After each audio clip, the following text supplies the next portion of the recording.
This is Vinod sir and you are watching me on my channel Readers Coaching Classes. So, today we are going to see the accounting treatment on admission of part. इसके पहले हमने part 4 में हमने देखा था क्या, अभी ये पार्ट 5 में है। पार्ट 4 में हमने क्या देखा था, अकाउंटिंग ट्रीटमेंट ऑफ गुडविल, जो कि सबसे इंपॉर्टेंट पार्ट था इस टॉपिक का। अब हम पार्ट 5 में देखेंगे अकाउंटिंग ट्रीटमेंट, गुडविल का ट्रीटमेंट छोड़ दो, गुडविल का तो अकाउंटिंग एंट्रीज मैंने आपको पार्ट 4 में समझा दिया है। तो अभी हम क्या करने वाले हैं, accounting treatment, that is journal entries. कौन सी जर्नल एंट्रीज होंगी, और सबसे मेन यही है, जब नया पार्टनर एडमिट होता है तो ओल्ड पार्टनर की जो असेट एंड लायबिलिटीज है उसमें कुछ चेंजेस आते हैं, और वो जो चेंजेस होते हैं उसको रिकॉर्ड करते हैं रीवैल्यूएशन अकाउंट। रीवैल्यूएशन अकाउंट या इसी को हम कहते हैं और profit and loss adjustment account, profit and loss adjustment account.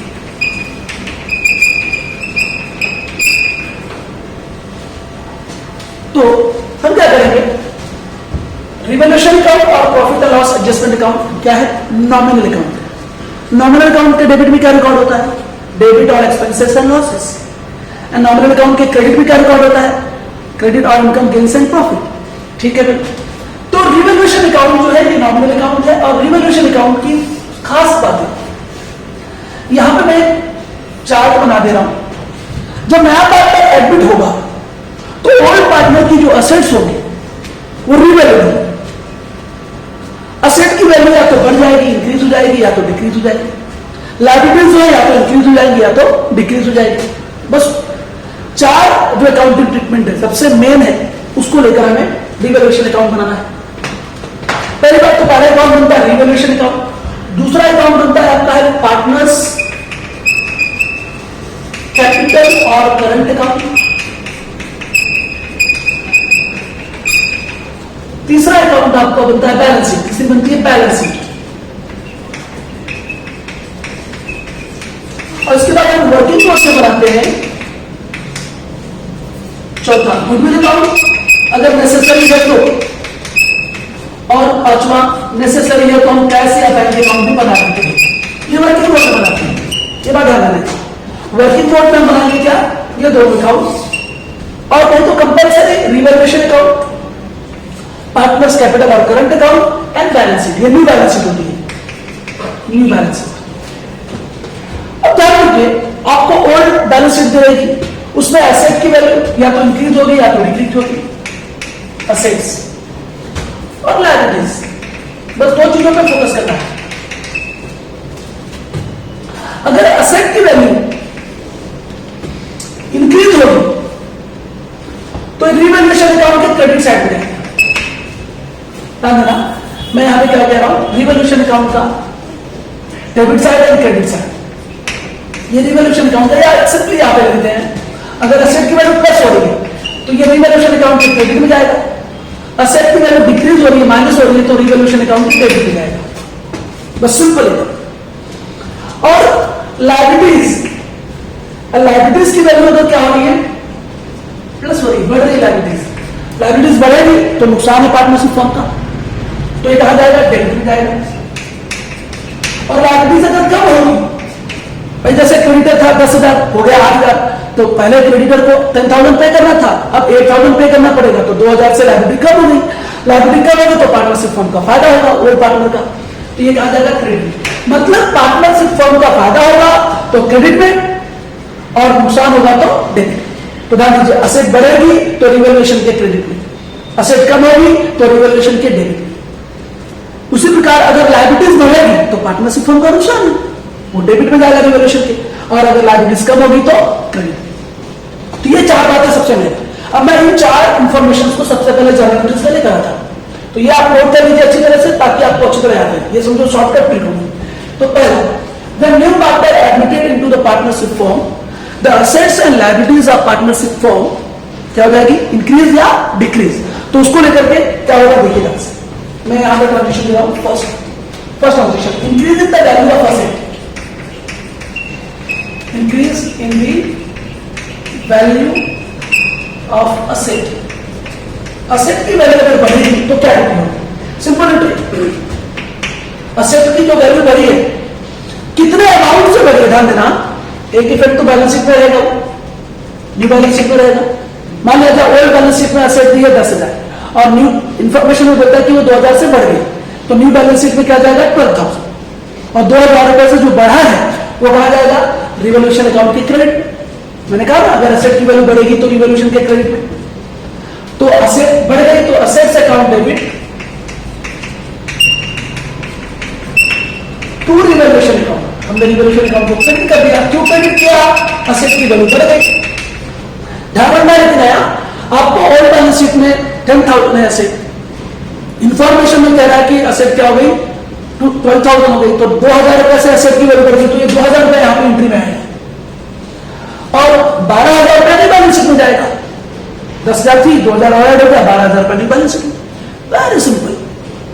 तो ये आपका होगा असेट जब इंक्रीज होगी तब। सेकेंड हम आते हैं decrease in the value of asset. शुरू से देखिए लास्ट तक अच्छी तरह से आप वीडियो देखिए, आपको पूरा चित्र आ जाएगा। आज पूरा कॉन्सेप्ट क्लियर होने वाला है। पार्ट 4 वीडियो आपने देखा होगा अच्छी तरह से, तो और पार्ट 5 तो आपको पूरा कॉन्सेप्ट ही क्लियर हो जाएगा अच्छी तरह से कि एडिशन ऑफ पार्टनरशिप बहुत इजी टॉपिक है। तो decrease in the value of asset. Now इसका उल्टा ट्रू क्या है? अगर असेट की वैल्यू डिक्रीज होगी तो हम रिवोल्यूशन अकाउंट को क्या करेंगे? डेबिट करेंगे। मतलब रिवोल्यूशन अकाउंट के डेबिट में उतना अमाउंट ट्रांसफर करेंगे जितने अमाउंट से असेट की वैल्यू क्या हुई है? डिक्रीज हुई है। तो क्या करेंगे? रिवोल्यूशन अकाउंट डेबिट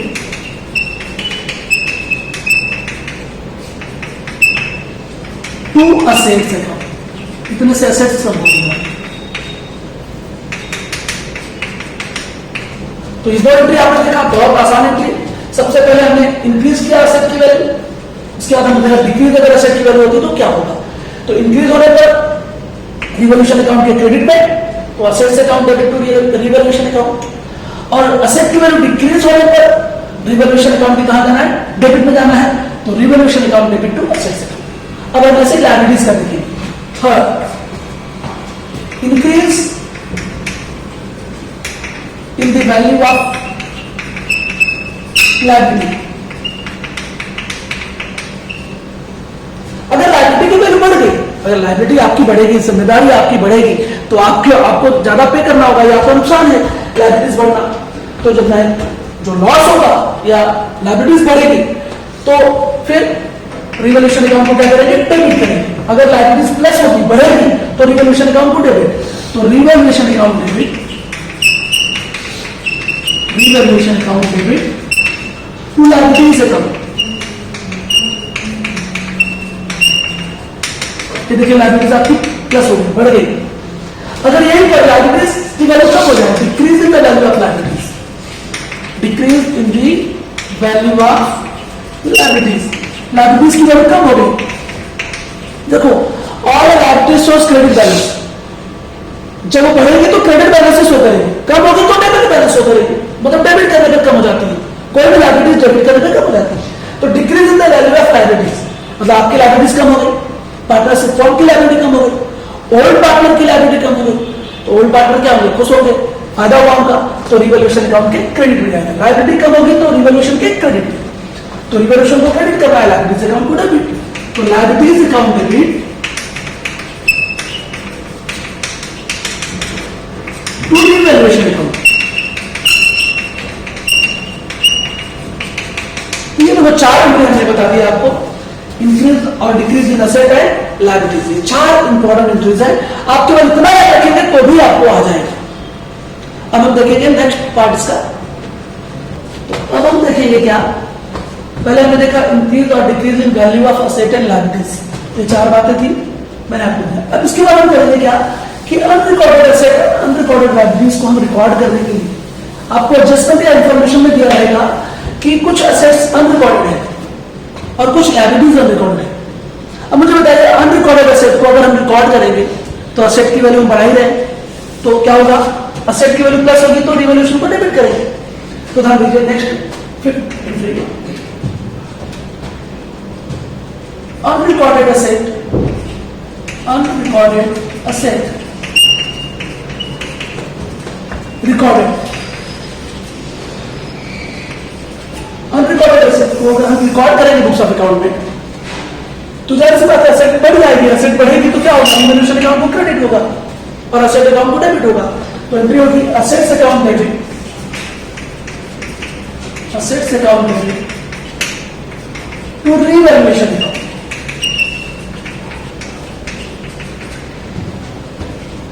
या profit and loss adjustment account ना ध्यान दीजिए। तो ये हो गया आपके अनरिकॉर्डेड एसेट को रिकॉर्ड करने के लिए। सेम इसी प्रकार से अनरिकॉर्डेड लायबिलिटीज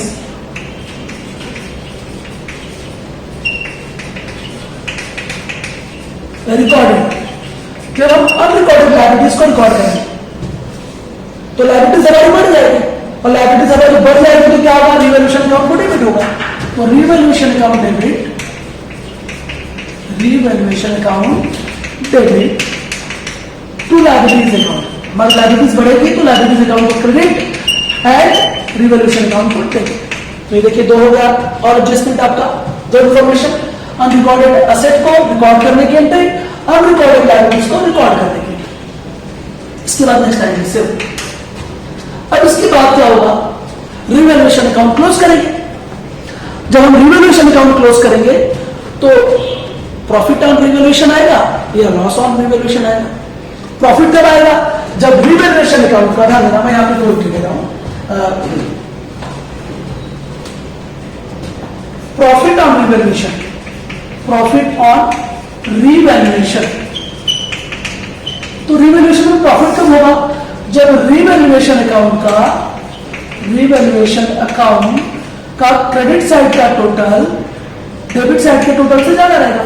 मैं यहां पे total of credit side and total of debit side.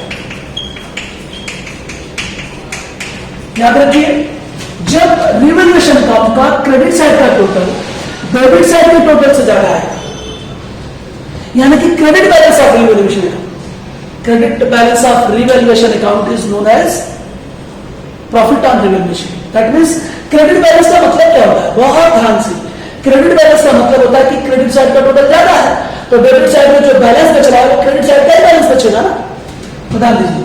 तो हम क्या लिखेंगे इसका entry, revaluation account debit, revaluation account debit, ये प्रॉफिट की एंट्री होगी।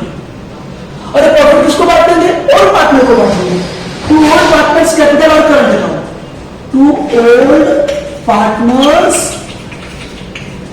कैपिटल और करंट अकाउंट। याद रखिएगा, ये न्यू पार्टनर को प्रॉफिट डिस्ट्रीब्यूट नहीं किया जाता है। अगर लॉस हुआ, इनकेस एक था loss on revaluation, loss on revaluation,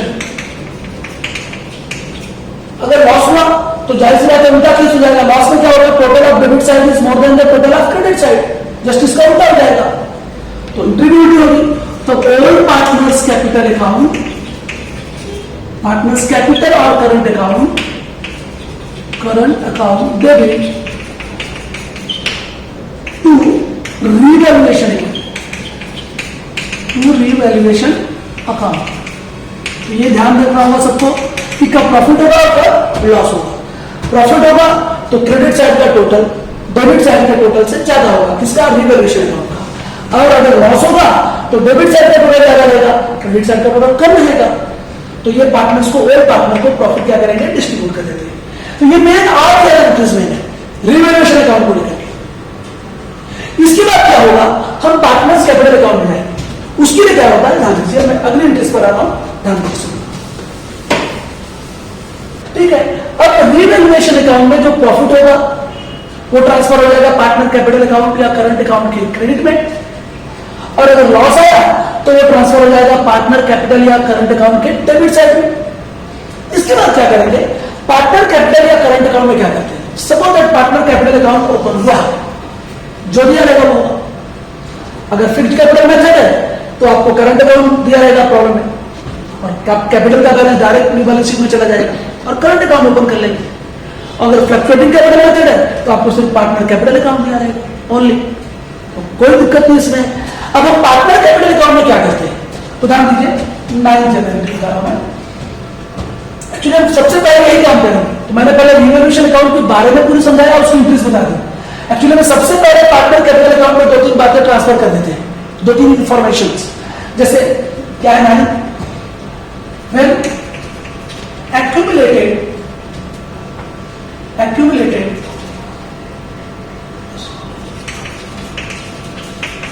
profit,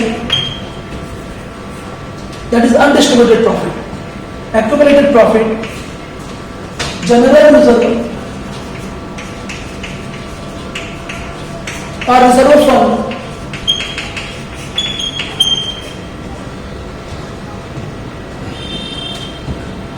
या वर्कमैन कॉम्पेंसेशन फंड होता है, ये भी ज्यादातर कैसे दिया रहेगा, given on liability side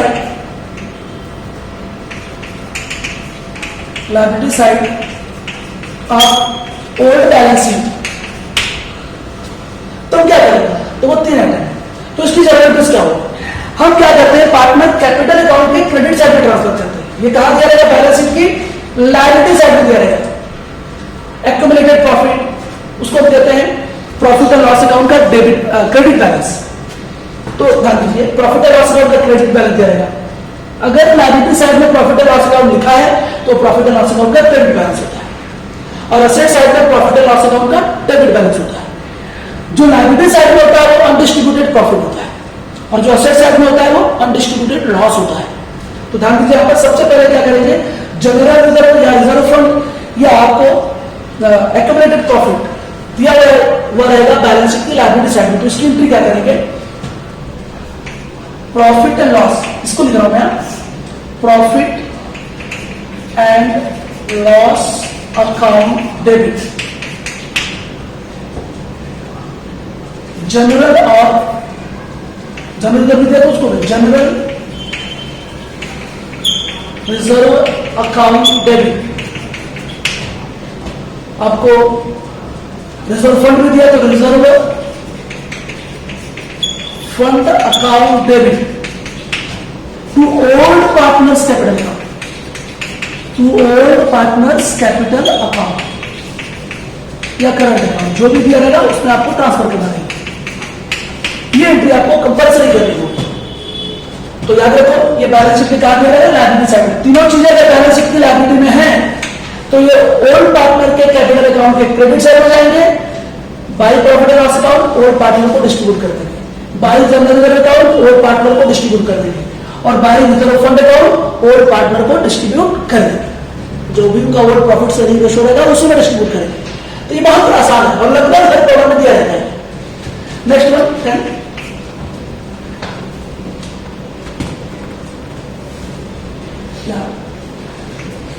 when accumulated loss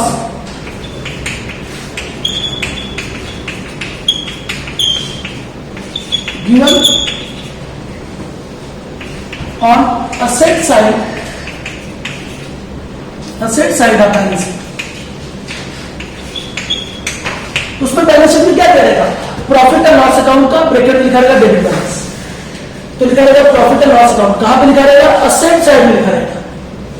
तो उसे हम क्या करेंगे, वो पार्टनर में डिस्ट्रीब्यूट कर देंगे। लॉस है तो ये रहेगा पार्टनर कैपिटल अकाउंट के डेबिट में। तो लिखेंगे हम ओल्ड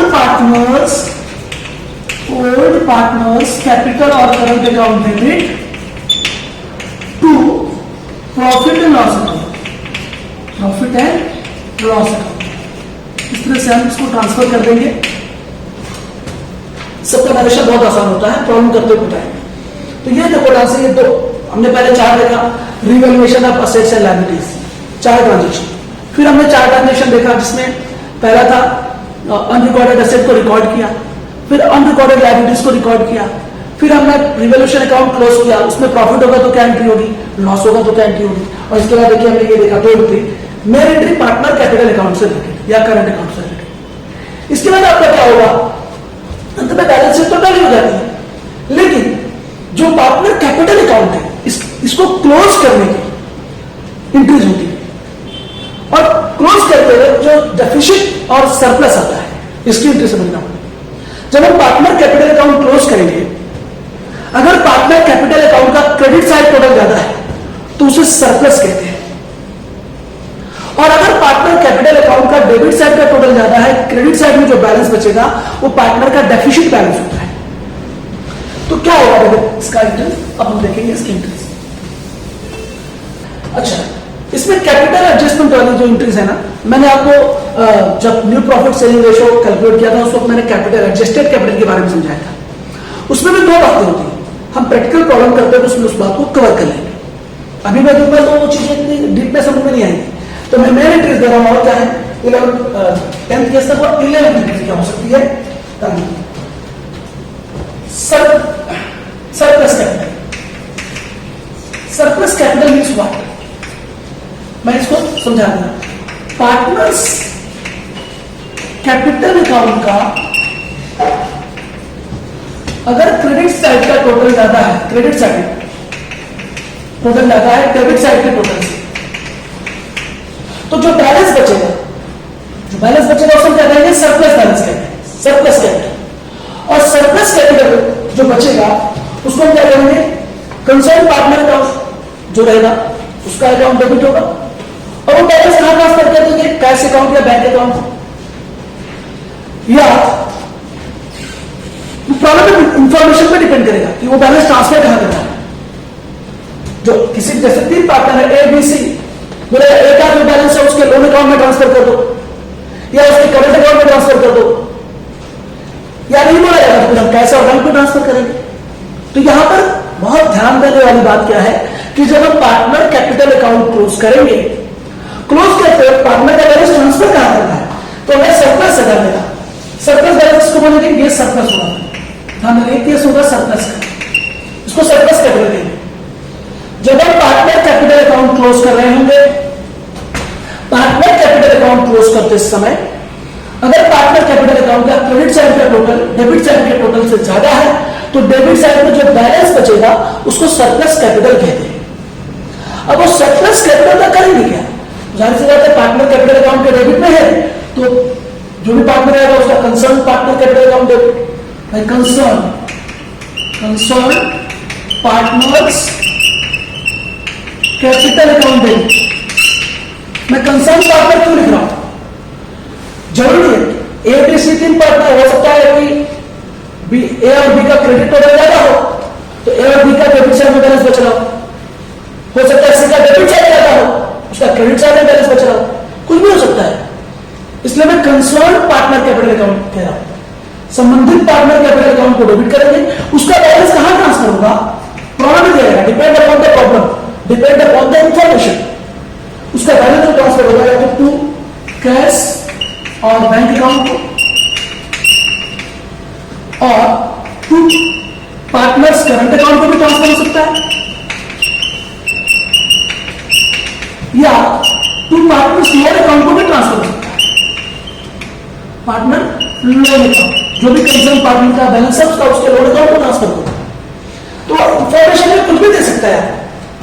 तो ये याद रखना है, प्रॉब्लम में कुछ नहीं बोला है, कुछ पैसा बैंक में ट्रांसफर कर देंगे, वो बोला जाएगा कि पार्टनर करंट अकाउंट को ट्रांसफर करो तो ट्रांसफर कर देंगे, या बोलेगा कि पार्टनर कैपिटल का जो सरप्लस बैलेंस है उसको कहां ट्रांसफर कर दो, लोन अकाउंट को ट्रांसफर करो। तो बहुत ध्यान से ये करना होता है जब आप पार्टनर कैपिटल अकाउंट या करंट अकाउंट क्लोज कर रहे होते हैं तब। अब आते हैं इसका उल्टा केस, तो यहां पे टोटल कैसे लिखता हूं, सरप्लस की जगह मैं डेफिसिट कैपिटल लिख रहा हूं, डेफिसिट कैपिटल, डेफिसिट कैपिटल। भाई डेफिसिट कैपिटल का मतलब क्या है कि उल्टा केस हो जाएगा, ये ज्यादा हो गया, डेबिट साइड का रोल ज्यादा हो गया तो ये डेफिसिट हो जाएगा। डेफिसिट मतलब पार्टनर्स का घटा है, तो ध्यान दीजिए आपके डेफिसिट कैपिटल का मतलब क्या है, इसकी एंट्री उल्टी हो जाएगी। डेफिसिट कैपिटल के बारे में भी जस्ट ऐसा ही कह सकता है, तो हम क्या करेंगे, तो depend upon the problem, cash और बैंक अकाउंट डेबिट, पार्टनर से पैसा लेंगे, जिस पार्टनर का डेफिसिट है उस पार्टनर से पार्टनरशिप फॉर्म पैसा लेगा। सरप्लस में क्या होता है, पार्टनरशिप फॉर्म पार्टनर्स को पैसा पे करती है, ध्यान रखना इस बात को, वेरी इंपॉर्टेंट इंफॉर्मेशन। तो कैश और बैंक अकाउंट डेबिट और क्या बताया था मैंने आपको, partners current account debit, current account में ट्रांसफर करने के लिए बोलेगा, करंट अकाउंट डेबिट, और पार्टनर्स नॉट अकाउंट डेबिट। याद रखिएगा, तीनों में से कोई एक बोलेगा, तीनों काम नहीं करना आपको, तीनों में से किसी एक को डेबिट करने के लिए बोलेगा। मतलब जो भी इंफॉर्मेशन प्रॉब्लम में दी है उस पर डिपेंड करेगा ये। To concern partners capital account. तो बहुत ध्यान से इसकी इंक्रीज को आपने देख लिया। ये टोटल आपका 12 इंफॉर्मेशन हो गया। पहले हमने 5 केसेस गुडविल का बताया पार्ट 4 वीडियो में। पार्ट 5 वीडियो में पूरा आपका रिवैल्यूएशन अकाउंट और पार्टनर कैपिटल अकाउंट कैसे क्लोज करेंगे उसका आ गया। और इसके बाद बाकी जो आपका है गुडविल अकाउंट, कैश और बैंक अकाउंट या जो भी लोन अकाउंट जो दिया रहेगा उसको क्लोज करके उसका बैलेंस आप बैलेंस शीट में ट्रांसफर करते हैं और आपकी बैलेंस शीट क्या हो जाती है, टैली हो जाती है। तो ये सब हमने जर्नल एंट्रीज देखा। तो ये सबसे महत्वपूर्ण जर्नल एंट्रीज थी, कितनी 12 जर्नल एंट्रीज के लिए। और ये पार्ट सबसे इंपॉर्टेंट पार्ट है। 4th part and 5th part जिसने अच्छी तरह समझ लिया उसको एडमिशन ऑफ पार्टनरशिप आ गया पूरा। अब मैं नेक्स्ट लेक्चर में आऊंगा तो प्रैक्टिकल प्रॉब्लम के साथ आऊंगा। सो गाइस प्लीज पूरी तरह से वीडियोस को देखते रहें, समझते रहें, और हमारे नए चैनल को आप सबों ने सब्सक्राइब नहीं किया हो तो सब्सक्राइब कर दीजिए, अपने दोस्तों में शेयर कीजिए, वीडियोस को वायरल कीजिए, ताकि जितना मैं आगे बढ़ूंगा उतना ही मैं पोर्शन को भी आगे बढ़ाऊंगा। बहुत सारे कंटेंट्स, बहुत सारे सिलेबस को लेकर आऊंगा, बहुत सारे टॉपिक्स कवर करूंगा ताकि बहुत सारे बच्चों का बहुत फायदा हो। आपका बहुत बहुत धन्यवाद। Thank you.